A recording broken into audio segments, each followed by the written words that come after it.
Everyone, ఈ రోజు అయితే భీమవరం ట్రావెల్ చేస్తుంటే నాకు రూట్ లో ఒక అట్రాక్టివ్ గా ఒక ఫ్రూట్ అయితే కనిపించింది. సో ఫ్రూట్ అని చెప్పేసి దోసకాయ చూపిస్తున్నాను అనుకోకండి, ఇది దోసకాయ కాదండి, పుచ్చకాయ అనమాట. సో పుచ్చకాయ నేను నమ్మట్లేదా, సో చూపిస్తాను రండి, నాతో పాటు మీరు కూడా టేస్ట్ చేద్దరు.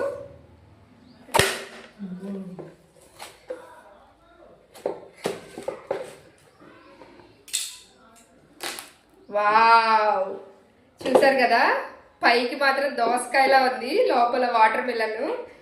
ఇప్పుడు వరకైతే ఈ ఫ్రూట్ అయితే నేను ఎప్పుడు టేస్ట్ చేయలేదు. సో టేస్ట్ చేసి చూద్దాం ఎలా ఉంటుంది ఏంటనేది.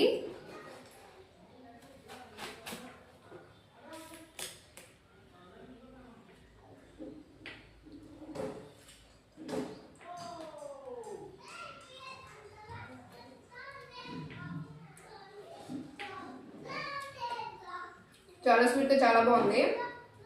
యాస్టీజ్ వాటర్ మిలన్ లానే ఉంది.